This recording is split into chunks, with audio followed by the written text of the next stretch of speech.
I want to talk about the hip hop culture, man. In your opinion, do you think it's became a death culture? I did a video, I forget what video I did, but I did a video on it, and I talked about like all the shootings that's happening at video shoots, and somebody put a comment like, yeah, it is, because what these guys are saying, like the words are powerful. The things that they're saying in their rap now, a lot of the stuff is now coming, into fruition. So is hip hop a death culture? Or do you think that a lot of these rappers are speaking, their own death and demise into fruition?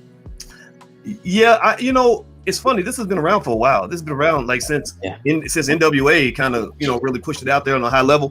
And I remember when I was younger, I understood that just like any other black guy, I would have loved to be like a famous rapper, whatever. And as I got older, I was like, man, that would be the worst profession in the world, because you think you're living the dream, but really you just got dropped into a nightmare.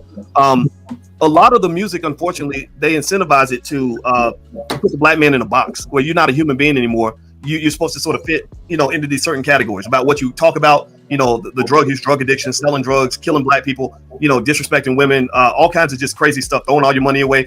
And literally, it's like a blueprint of just exactly how to ruin your life as a black man. And when you start seeing these rappers that get a little bit older, that are in their 40s and 50s, that are dying young, a lot of that is because the culture is a very, very unhealthy, very toxic culture. And where and it's not all of it though, right? We know hip hop is very diverse, but we know what gets marketed, we know what gets pushed.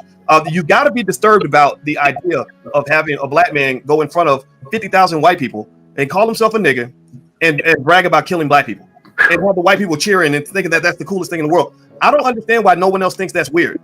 If white people did that, if they had a Klan rally, and they were like, we're going to kill some niggas today, we'd be very upset about that. So I don't understand why we just let our guard down because the person sharing the message happens to look like us, right? When they're really just a corporate puppet. They're a puppet of the people that hate us, right? So I think overall, that culture is, I feel sorry for rappers, man. You go places, you go to clubs, you got to carry all kinds of weapons, have security. You got two types of pressure. You got the feds that are watching you because that's like easy. It's like easy arrest. It's high profile. Yeah. You're rapping about the people you killed, and they know like exactly what you're going to be doing and whenever. And so like a guy like a Bobby Shmurda goes to jail. I think because he got pulled into some behavior that he probably wouldn't have done if he wasn't trying to like maintain the image. So it's really sad, man. I mean, every 2 weeks a rapper dies. Like literally, like every 2 or 3 weeks, somebody gets killed, and we're not sort of standing up and saying, okay, this is a problem. Like this is racism too.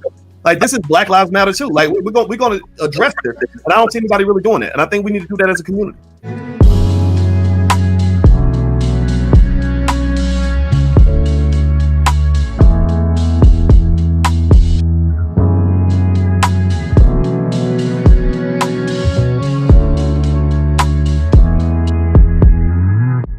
A couple years ago, Problem Child 5 got out of prison and signed a $1 million deal with Future. The Atlanta native got the chance to completely change his life, but he couldn't stay out of the streets, and now he's facing 5 murder charges. This is the wild story of Problem Child 5. Problem Child came up on the east side of Atlanta in Zone 6. Not much is known about his early life, but he jumped off the porch at a young age and has been arrested 13 times since 2008. He hasn't talked much about his family life in public, but in 2020, he went on the Ugly Money podcast and revealed that an Atlanta legend was like a father figure to him. He out, like, he been there since like before I was born. So that's always been like a father figure to me. Oh, wow. Big Bank is a major player in the Atlanta rap scene. He's a CEO of Duct Tape Entertainment and is locked in with huge artists like Future, Young Thug, and Playboi Carti. And he's also affiliated with the Homicide Crew. According to Problem, Big Bank has been around his whole life, and when he was coming up, Problem got tight with Big Bank's son, Lil 1 DTE, and another dude from Homicide named Big Sosa. Problem first got locked up in 2008, and ever since then, he's always been in and out of jail. He told the Ugly Money podcast that he would be in the studio for a month straight and stay out of trouble, but he always ended up going back to the streets. But I just used to always show him like, bro, just in the studio, just like, I go like a month straight making songs. Yeah. Then I be like, man, I gotta get back to the school. But I told him though, like, bro, like, I'm serious this time, bro, cause I don't, like, ain't nothing else. This the way. If everybody else, man, I know I can do it. Back in the day, Problem and the rest of the dudes from DTE was close with another rapper from Zone 6 named Ola Runt. Ola had a wild come up just like Problem and was always getting into trouble as a kid. He got hit with a 5-year sentence for robbery at just 16 and started rapping behind bars. Ola got out in 2018 and got straight to dropping tracks. It didn't take long for him to build a buzz, and by 2019, he already had Gucci Mane's attention with the track Feel Like Guwap. Gucci hopped on a remix of the track and helped put Ola on the map, and then he tried to sign him to his new 1017 label. Ola was already signed to Cinematic Music Group, but Guwap tried to buy his contract out anyway. Fans thought the deal was done when they saw Ola rocking a 1017 chain, but then the deal fell through and Ola stuck with Cinematic instead. According to him, the deal wasn't right for him, and Gucci sent the 1017 chain without them even meeting each other. That's when issues between Ola, Problem, and the rest of DTE allegedly kicked off.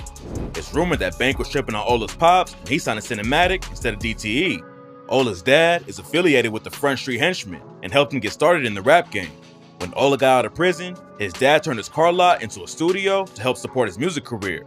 According to Big Bank, everything started when Ola asked him for a feature and Bank turned him down. That's when Ola dropped the track Mobfather and aired out Big Bank. He rapped, "You ain't it. Heard you got Big Bank, turn him to a lick. How the f you a dope boy if you ain't sold shit? Moved to the 3, got ran out the 6. Damn." Ola allegedly took shots at Bank's son Lil 1 DTE too, with the line, "He get kidnapped, don't get your kids snatched. Rather die in the pen, feel like Thug Life, shout out the Reverend." And on the hook, Ola said Bank would rat and said, "Snatch up your love and make the Godfather gon' call the cop." Big Bank is called the Godfather of Atlanta by a lot of people, so Ola was calling him out directly. After the track dropped, a video of Ola getting arrested at Lenox Mall started going around on social media, and in the clip, Ola accused Big Bank of calling the cops on him. Big Bank, you the police too, man. Make sure you pull that shit, man. Tell you folks Big Bank a rat, man. Bank clapped back on IG Live and called Ola and his dad broke. Then Ola responded and dragged Problem Child into the beat. Ola went live and aired out Problem for allegedly having a good childhood. According to Ola, Problem's dad was a preacher who cooked food, while Ola's pops cooked crack. And Problem Child, your daddy name Big O. Big O is a preacher. Y'all heard Big O is a preacher, man. Big O is a preacher and he's a chef. He cooked food, no dope. Y'all heard me? My father cooked dope. Y'all heard me? Your father cooked food. You talking about? He also claimed that Bank started hooking up with Problem's mom when she was just 14 and Bank was in his 20s. Big Bank started f***ing your mama when she was like 14 and he was like in his 20s. So that shit like you his stepchild. You feel me? Problem wasn't gonna let the disrespect slide, and he hopped in the booth and recorded a diss against Ola called PP's Son. On the track, he said, "Catch a henchman out there slipping, hit him with that 223. Could've really hit Lil Ola, but he took off up the street." At first, it was just social media beef, but in June 2020, tragedy struck when Homicide took a massive loss. Problem's homie Big Sosa was allegedly murdered over a dice game, and Problem was allegedly with him the day it all happened. Right after, Problem hopped on IG and wrote, "I die with you, Sosa. Brother, it's my fault. I shouldn't have left you, bruh. Why the f I pull off, Sosa? Bruh, I'm so sorry." Problem had just announced his $1 million deal with Future and Big Bank, but his homie was killed before they could make it out of the streets.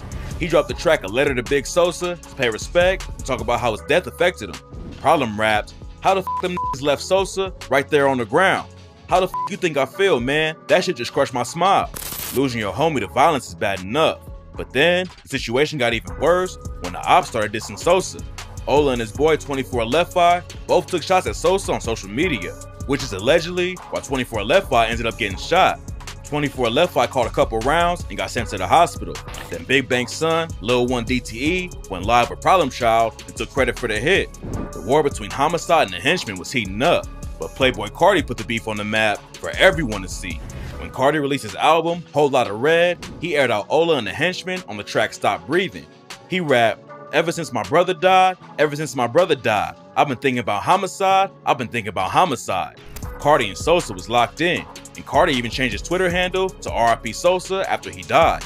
He also shouted out Problem Child and some other dudes from Homicide on the track and said, "Free Lil Tip, free Migo Bliff, free all my guys, free Problem Child. I've been with Lil Demon and Lil Bino in R5, riding in the tank on 285. Carti never had a reputation as a real gutter street rapper, but he aired out the Henchman with the line, "On the way to Front Street, who said we ain't outside?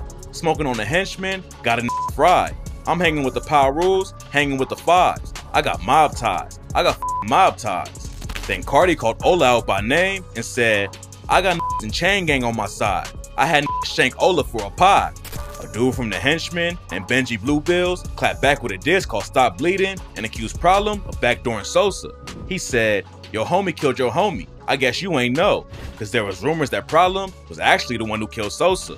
There's no evidence to back the claim up, but that ain't stopped the ops from using it against the Homicide crew.